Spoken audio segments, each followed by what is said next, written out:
bagi kita Partai Golkar dan KIM Koalisi Indonesia Maju yang biasa-biasa saja menghadapi ya pilkada DKI Jakarta ini sama saja yang lain. Ya kenapa? Karena dari awal ya paradigma yang kita kembangkan adalah bahwa mereka ini adalah mitra kerja kita, mitra kerja politik, bukan lawan politik. Jadi kalau ada mengatakan bahwa ini lawan politik, saya kira itu sudah menyimpang daripada azas kekeluargaan, asas kegotong royongan, asas kebersamaan. Padahal sejatinya itulah menjadi dasar pertimbangan kita. Jadi biasa-biasa saja, dan karena itu ya kita juga punya hitungan ya katakanlah dari C1 diambil dari timnya RKI ini, kemudian di sana juga mengklaim, dan itu pasti beda. Wajar. Dan kita juga melihat daripada perhitungan cepat ini kan juga hanya 50%. Tidak ada 50% sekian, bahkan beberapa diantaranya 49. Nah kalau kita dari Partai Golkar yang memang melakukan langkah-langkah politik yang berbasis saintifik, ya kita percaya betul bahwa hitungan cepat itu kan selalu kan ada margin of error-nya 2%, bahkan ada sampai 3%. Nah tentu dari pihak sana itu ingin supaya naik, kita ingin supaya turun. Nah kalau turun itu pasti ini 2 putaran. Nah oleh karena itu ada baiknya kita ikuti ya tahapan-tahapan yang telah ditentukan oleh KPUD ya DKI Jakarta, bahwa setelah ini nanti ya kita akan juga bagaimana proses-proses hukum kalau ada persoalan, dan setelah itu nanti ada perhitungan baru ada putusan. Nah kita ikuti aja.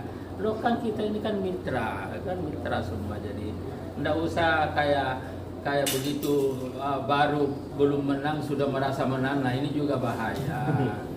Ya kenapa bahaya? Karena strategis. Iya, kenapa bahaya? Karena nanti cenderung nyalain orang lagi, berarti ada apa-apa. Nah kita tidak mau seperti itu.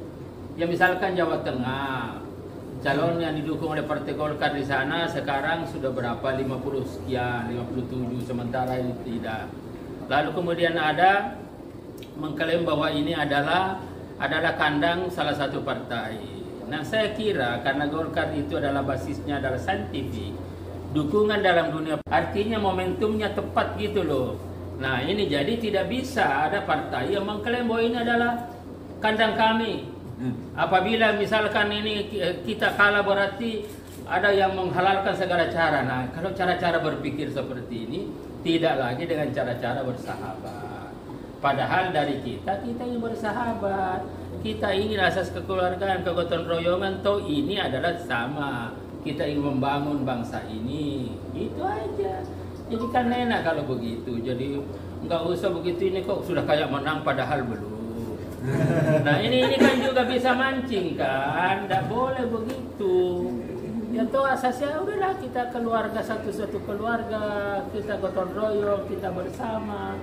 Ya kan kita mitra kerja politik gitu loh. Ya itu aja saya kira. Seperti itu dengan soal pilkada Jawa Tengah itu adanya politisasi bansos dan juga partai coklat itu sebenarnya. Ya saya tadi malam di salah satu TV saya jadi narasumber, saya sudah katakan karena kita ini bekerja saintifik, basisnya itu adalah fakta. Kalau memang ada sebutin dong, kita hadapi bareng-bareng. Kan tadi malam sebuah begitu. Jadi jangan ada begini, itu kan membangkitkan suasana kebatinan yang emosional bagi rakyat. Itu tidak boleh. Kalau bicara tentang pendidikan politik, ini adalah pendidikan politik yang sifatnya nahatif karena memprovokasi.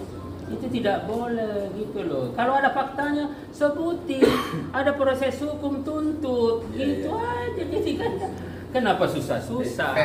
Fair gitu loh. Kan lebih bagus ya. Ya di Banten saya katakan begini, kan itu adalah sama-sama KIM. Nah kalau misalkan Pak Prabowo yang mengendorse salah satu partai dan sebagai ketua umum salah satu calon dan sebagai ketua umum, itu kan wajar-wajar saja, sama aja ketua umum kami. Ya Pak Bahlil mendukung calonnya Golkar Airin di sana, itu wajar. Nah ini tentu nanti di sini ini namanya ada satu persaingan kualitatif bagaimana komunikasi dengan rakyat. Nah kalau misalkan calon di sana itu mendapat respon positif dan kemudian suaranya melonjak sedemikian rupa, kan wajar aja. Kenapa ketua umumnya yang notabene juga presiden? Kan juga tidak bisa dipisah itu. Kalau ada tuduhan-tuduhan apa-apa ya tentu dari Partai Golkar. Kalau kita bicara tanpa fakta berarti kita sudah memprovokasi namanya. Kalau kita sudah memprovokasi berarti ini adalah telah melakukan pendidikan politik yang tidak benar kepada rakyat. Itu aja. Kan enak begitu. Jadi udahlah, nanti toh ini selesai pilkada, ya kita sama-sama lagi bagaimana caranya ke depan ini dengan baik. Ya itu jadi ya. Ini seperti Golkar tadi yang dari Polri mungkin ada tanggapan dari Gimana? Tadi saya kira ya Pak Direktur Eksekutif Partai Golkar itu kan sudah jelaskan tadi bahwa berdasarkan data-data yang ada itu dapat dijelaskan bahwa indikasinya kelihatannya yang lebih besar itu adalah Gerindra. Setelah itu juga ada Golkar, setelah itu PDIP, lalu nyusul yang lain-lain. Tetapi tadi dikatakan ini belum final. Kenapa? Karena ada paslon-paslon itu bedanya tipis. Nah, kalau ini tipis ini kan naik dikit berarti kalah, kalau turun dikit ya lawan ini menang. Karena dan banyak dari masukan teman-teman ini bedanya tipis-tipis. Yang agak jauh mungkin misalkan satu, ya misalkan Jawa Timur memang jauh, tidak mungkin. Dan tidak ada aturan 50+1 kecuali DKI. Kemudian Kalimantan Timur, itu kader luar biasa Partai Golkar itu saudara Rudi. Itu jauh sekali 58-42. Artinya kalau ini masih masih di sini tidak ada deg-degannya gitu loh. Tapi kalau yang deg-degan itu adalah ya 0,0 dan ini beberapa daerah 0, jadi itu penjelasannya sehingga tadi mereka menggunakan indikasinya kecenderungannya yang lebih besar adalah Gerindra. Setelah itu nyusul Golkar, tetapi belum final. Itu kan bahasa. Dan ini kita bicara fakta. Masa kita langsung begini, padahal ini masih geser, nggak bisa. Ya itu aja. Ini berdasarkan data, angka golput di Jakarta ini tertinggi sepanjang sejarah. Tanggapannya dari Partai Golkar seperti apa? Jadi memang kan dari dulu sebenarnya proses-proses politik ini ada situasi kondisi yang bisa menjelaskan ada kejenuhan politik. Nah kita bersyukur masih ada 60-70, kita terima kasih kepada rakyat. Tapi kalau kita melihat dari sisi aktivitas, bagaimana merespon ya peristiwa-peristiwa politik itu memang. Nah ini sudah 5-10 tahun yang lalu sudah dilontarkan para pengamat bahwa ada titik-titik kejenuhan politik. Bagaimana mengatasinya? Nah untuk mengatasinya itu adalah ke depan ini proses-proses politik harus semakin dewasa. Kedewasaan itu adalah kita kembali kepada hakikat demokrasi. Apa hakikat demokrasi? Persaingan kualitatif untuk mencapai sebuah posisi. Nah, kualitatif itu seperti apa? Simbolisasinya ada perdebatan konseptual. Nah, Golkar lagi masuk di sini. Dari awal Golkar itu menyampaikan bahwa instrumen politik kalau kita ingin Indonesia maju adalah ide dan gagasan. Kalau ide dan gagasan sebagai instrumen politik, dan ini merupakan pencerminan dari apa? Dari doktrin Partai Golkar. Apa doktrin Partai Golkar? Karya kekaryaan. Itu loh. Nah, karya kekaryaan dalam perspektif kepemimpinan secara filosofis mengisyaratkan bahwa hanya orang-orang yang punya karya lah yang berhak untuk tampil memimpin bangsa ini, memimpin daerah ini, gitu loh. Nah, Golkar konsisten di situ.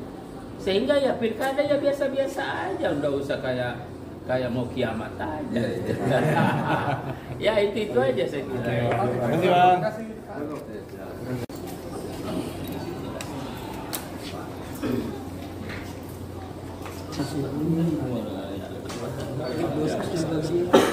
Belum kan?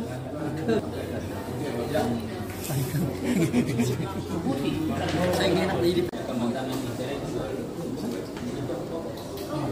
nanti kita kalau sudah berjalan kayak tadi malam kan dia kan sudah bangun itu kan Golkar jelasin secara begitu